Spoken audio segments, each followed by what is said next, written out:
Continuing our Chicago Bears rookie scouting reports, we're joined by Patrick Brown of GoVols247. He does a great job covering Tennessee football over there, an excellent site, and he's here to talk to us about Darnell Wright, the Bears' first-round draft pick, number 10 overall. First off, Patrick, thanks so much for taking time out of your day to join me here today. Yeah, no problem. Enjoyed talking about Darnell. He's a pretty good story and became a really good player for Tennessee over his last couple seasons here. Yeah, no, I've got the chance to talk to him, not one-on-one, but like a one-on-four type setting after he did his initial press conference. Seems like a really nice kid, and we're excited to have him here in Chicago. And I guess right away, I mean, just give us a scoop on Darnell. What was his time like at Tennessee with Volunteers? Zach, his he maybe doesn't have as cool of a journey as some of the other Tennessee guys that got drafted. He wasn't working at a Dollar General a few years ago. He wasn't a two-star recruit like Cedric Tillman was, a wide receiver that came out, was drafted by the Browns. But certainly an interesting journey. Comes in as a five-star prospect, was one of their big signings back in 2019. Like I said, a five-star guy. I think 247 Sports had him as the number 25 player in the class, the number 2 offensive tackle. So he comes in. I think he starts his third game. I think he actually started his career at guard, then moved to tackle. Was doing okay, seemed to be doing all right. Then he gets an ankle injury his freshman year, and that kind of derailed his momentum a little bit there. Then, you're wondering what he's going to be because, when he came in, it was always he's a little raw, but he's got a lot of potential, like the kind of potential that would get you drafted in the first round and could, potentially be a franchise left tackle for a team. But you're going into 2020. You're looking forward to him getting a full off season. He doesn't get it, obviously, with the pandemic. For those big guys, I don't think being away from the nutrition table and the weight room was good for a lot of them. I don't think Darnell was right mentally. I don't think he was right physically in that 2020 season. Still started 9 games, but it was just uneven, up and down. You saw flashes of what he could be, but there were a lot of kind of growing pains there. And then I think the things kind of turned for him in January of 2021 when he decided to stay. First of all, there were a lot of guys in his recruiting class that were highly ranked that left when Tennessee underwent a coaching change. And the biggest thing I think Darnell might say is that Tennessee's coaching change brought in offensive line coach Glenn Ellerbe. They really clicked. And I think Darnell would say that Ellerbe really helped his sort of maturation and improvement as a player. So he starts at left tackle all the way through the 2021 season, plays pretty well, but you really start to see things kind of turn for him in the middle of the season. He didn't give up a sack the last 6 games. His tape against Georgia that season, that was the all-time Georgia defense, the one that I think has had everybody drafted on it. I think he had some good tape against them and then just kind of kept building and building. And I think the staff sort of showed him what he could be, what the kind of life-changing opportunity he could create for himself with his potential. I think mentally he kind of grew up a little bit and saw that and sort of started to mature and saw what he needed to do to play well on Saturdays. And, he was excellent last season. Obviously, everybody remembers him playing really well against Will Anderson the week before. He shut down B.J. Ojulari, who I think was a top 40 pick around, early second-round guy. Yep. So he was really good in those one-on-one situations, had some good film against Clemson at the end of the year in the Orange Bowl. So he really took his game to the next level over the past 2 seasons. I think, first of all, because he sort of grew up and saw what he could be and sort of matured and maybe learned the game, understood the game better, knew how to prepare. And I also think the coaching change helped him because he got a guy that really connected with him and really brought a lot out of him. And I couldn't help but, listen to him talk about Chris Morgan with the Bears. I couldn't help but think that he's kind of maybe got that going already with the guy who's going to be coaching him now, which I think is probably good news for the Bears. Yeah, you mentioned the whole thing with staying at Tennessee and everything that went on at Tennessee over the past couple of years, and he mentioned it too in his press conference. He said he felt like he owed it, to the program and the teammates that did stay. I'm not too familiar with who left out of those guys, but in your eyes, for someone like Darnell Wright, a 5-star prospect, he very easily could have gone, probably his pick of programs he wanted to go to. How important was it for Tennessee for him to stay and, kind of be an anchor on that line and to see the resurgence that Tennessee's had now here in 2022 and now going into 2023? Well, that's something I think is always going to sort of cement Darnell's legacy in the eyes of Tennessee fans. That's something, we heard Josh Heupel, Tennessee's head coach, talk about a lot is, their rise over the past 2 seasons were built by guys that stayed. And I think Darnell's an interesting case because, like you said, Zach, he could have left, he could have gone anywhere. He was a 5-star guy, still had 2, I guess it would have been up to 3 years left at the time. And the guys that left in his class were, the other one was one of them was another offensive tackle, was the 5-star guy, Wanye Morris, who went to Oklahoma and was a 3rd-round pick. The other 2 highly rated guys were Henry To'oTo'o, who went to Alabama. That didn't sit well with Tennessee fans, obviously. And then, he was a 5th-round pick. Eric Gray was a running back that also went to Oklahoma. And of course, those guys that went to Oklahoma, Lincoln Riley leaves after their first season, and then they weren't very good this past season. So, and I think both Toto and Gray were 5th-round picks. So Darnell got, I guess, the last laugh, and he got to see Tennessee take off with him there. But yeah, it was a, I don't know how big it was at the time, because again, he had sort of underwhelmed compared to expectations at that point. I think he was better than maybe a lot of him credit for. Offensive line, such a tough position. It's one of those positions where you really only get recognized if you get beat or you get a holding penalty. So, but I was actually going back and looking at it, working on some stuff for him last week, and he actually decided to stay before Tennessee hired a new coach, which was, I think, a sign, not necessarily of his belief in the coaching staff that came in, because a lot of times guys will want to meet the new coach. They'll see how it goes. They might give it a spring and then see, but he determined before he even knew his coach was going to be that he was going to stay. And so, that I think that showed a lot to his teammates. He's always been a really kind of well-liked guy in the locker room. He's never really been sort of a problem or a head case. He did have to grow up a little bit, but some of that immaturity, I think, was just realizing, okay, you can be really good if you really sort of channel all your energy and focus into preparing like you should, getting your body right, all those kinds of things. So, him staying was a big deal. I don't know if it was a big deal at the time. There was just so much going on. That was that January of 2021 was a pretty crazy time. My twins had just been born, so that whole month was a blur for me. Yeah. With the coaching change, what I had going on too. But for him to stay was obviously a big deal, and I think that sort of cemented his legacy for Tennessee fans. And obviously, it really worked out well, and it shows, in this day and age of the transfer portal, when so many guys can, it's so easy to hop in and go somewhere else for whatever reason. Sometimes if you stick it out, even if it's through some tough times, it can work out for you in a big way.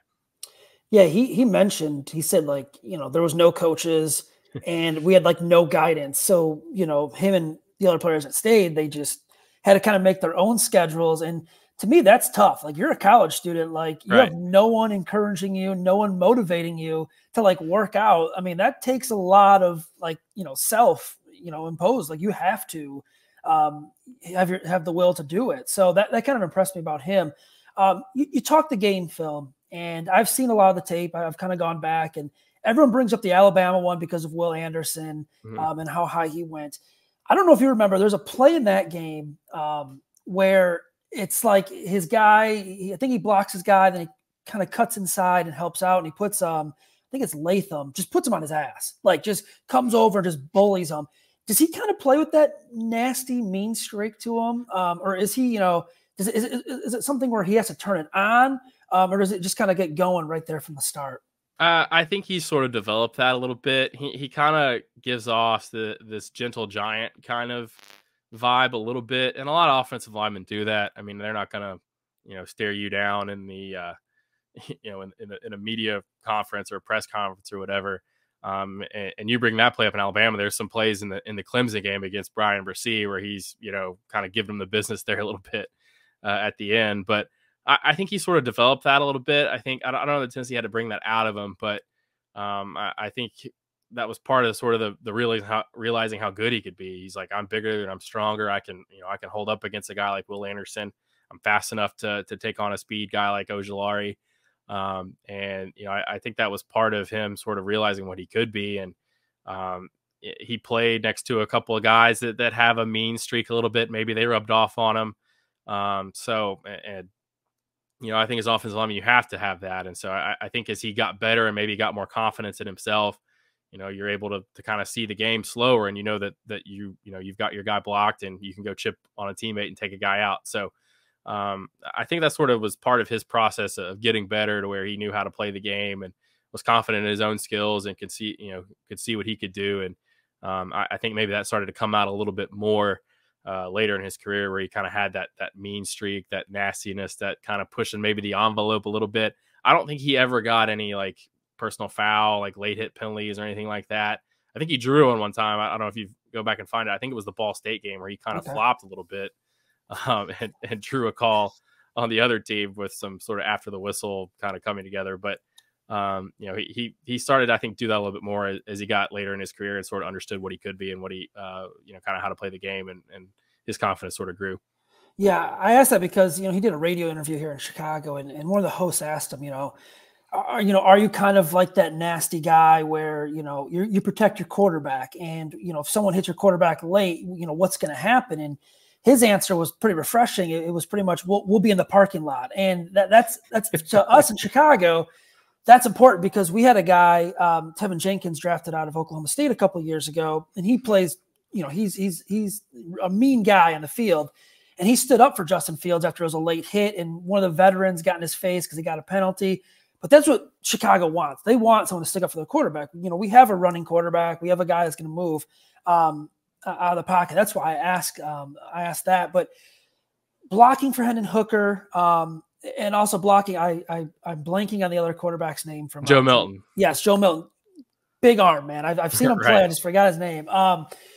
Do you think, I don't know if Hooker is as mobile as Justin Fields. Fields kind of had to tuck in and run a lot because the offensive line was so bad. Do you think that will help, Darnell Wright maybe blocking for Justin Fields? Or do you think it's something he's going to have to recognize where, okay, no one's open, my quarterback's going to take off and run more often than not? I think it'll help a little bit. I don't, you talk about Fields. I don't know if there's how many quarterbacks there are that are better runners than he is. But, I do think Hendon did have a tendency sometimes to tuck the ball and run, maybe sooner than maybe he should have. That's maybe a difference between him and Milton. Milton was maybe a little bit more willing to hold the ball because, he's got the cannon attached to his arm. Even if it's late or somebody comes open late, he can still get it there. But, Hooker did move around the pocket a little bit. There's an element of chaos to Tennessee's offense. They go so fast. Sometimes you're blocking the defense before they're lined up and everything like that. So there's that element of chaos to it. There might be some of that with the way that Fields can extend plays and sort of bounce around and move around the pocket. So I think that can help him. Can help Darnell, I should say, that he knows a quarterback, might be, he might have a guy blocked outside, but and Fields, if he tries to take off through that seam right there, he might have to keep his guy from tracking back and maybe getting his shoestrings or whatever. So I do think that can help him. Obviously, I don't know that anybody's as good a runner as Fields is, but certainly playing with a mobile quarterback will help him understand that sometimes you're not gonna be blocking for a stationary guy. Like sometimes you maybe think you are. Sometimes you might do it in a drill where there's not the guy's just standing there. That's not going to be the case when it's a game, and he's got freedom of movement and likes to move around and extend plays. So I think that can help him a little bit. Yeah. And looking at him, the pass blocking, run blocking, where does he excel best? And maybe specifically, if you could talk a little bit about the run blocking, because Chicago's offense is more of an outside zone scheme type. 4 or 5 backs they have that can really run the football now. Will that be a problem for him? Maybe having the block on the outside in the run game, and just kind of how's the pass blocking? Maybe a little bit of an adjustment for Darnell. Okay. Tennessee's offense gets this label. That's a whole nother podcast about the way the NFL views this offense. They do run a lot of, I would say, pro style run schemes. I would think maybe I think Darnell pointed this out at the combine, is that some of the questions that Tennessee's quarterbacks and receivers are going to get about playing in their offense doesn't really apply to the offensive line, because it's still maybe the closest to what you would say was NFL football. But they did run a lot of outside zone. They ran inside zone. They ran split zone. They ran a lot of concepts that may translate over to what he's going to need to do in the NFL. It is a little bit different. I don't know if he was ever in a 3-point stance unless it was like short yardage. So that might be a little bit of an adjustment, but certainly he's got, a lot of power, a lot of pop in his hands. He moves really well. He can move people, I would say, in the run game. So there's maybe going to be a little bit of adjustment like there is for a lot of rookies, but it won't be completely foreign to him. And I think he should be okay there. I would think that his pass blocking is probably what is the headliner feature for Darnell. You've seen it on tape. You've seen that he's got the ability to, he's so big and powerful that he can hold up against bull rushes and guys that are, power rushers. And he was talking at the combine about how he kind of breaks the game down. He's got like 3 different categories he uses for pass rushers when he's studying them on tape. He's speed, power. I think finesse might be the other one. He said that you'll get guys that are two of them, but never a guy that's all three. And I remember he talking about him going up against Ojulari, who's a smaller speed guy. He said, I almost overset in my pass set because I knew that if he tried to go inside, I could, I had the power on him. And certainly Anderson was a speed to power guy. So his ability to kind of alter his game plan and his approach based on who he's facing, I think can help him as he applies that in the NFL. I think he's got the balance and the power and the bulk and the ability to anchor that, speed guys might give him trouble a little bit. I think the only guy I saw that beat him in one-on-ones at the Senior Bowl was Will McDonald, who I think, did he end up going in the first round? So I think so, yeah. I mean, maybe sometimes those speed guys, but Darnell's a guy that if he can get his hands on you and stay balanced, he's in good shape. So I think the pass blocking is probably his strong suit as he gets to the NFL. Run game, he's obviously a lot of, pretty athletic, pretty powerful. So I think he'll be fine there. He might have to adjust to what the Bears are specifically doing because, like I said, Tennessee's offense is a little different. But I think he's got the tools to be really effective in that part of the game as well. Good stuff there. My last question before we kind of wrap things up. I really appreciate you taking the time again. I think you've already mentioned a couple games on tape, and everyone talks about the Alabama game. If Bears fans wanted to watch Darnell Wright in one game that's not the Alabama one, what would you kind of point to? Which tape would you point to for them to watch? I would probably do the Clemson game. Okay. That's another team. I don't think they were at full strength. I think the Tigers had a couple guys that didn't play. Miles Murphy was a first-round pick. I don't think he played. But KJ Henry played. I think he was a draft prospect. I don't know if he got picked. Brissy was a first-round pick. They had a couple of matchups where I think one time Brissy got him, and then the next time Darnell got him back.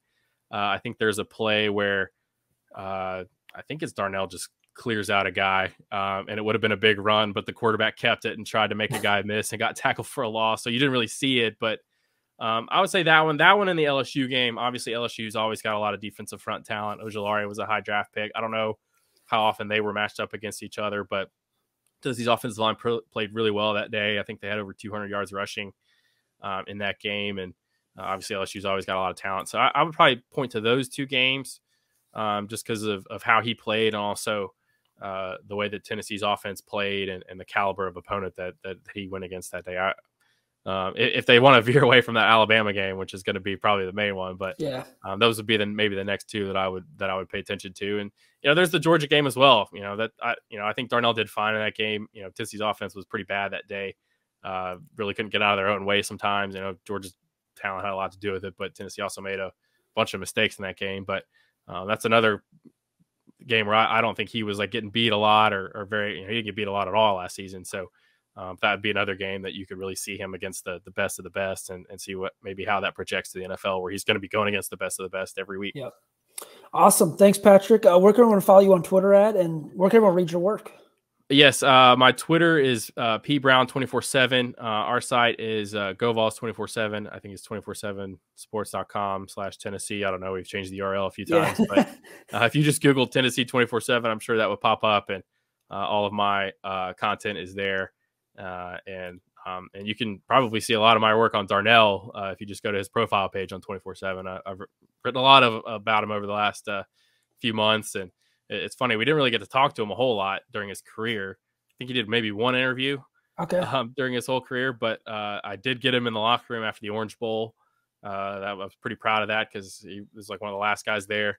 Managed to get him, and he was really good. And he's been really good at the combine, and he was really good the other night after the Bears drafted him and some of the stuff he did there. So, those are the three places. If you want to read my stuff, if you want to read more about Darnell, those are the places to go. Awesome. Thanks so much, man. Yep. Appreciate it. Thanks for having me on, Zach. Yep.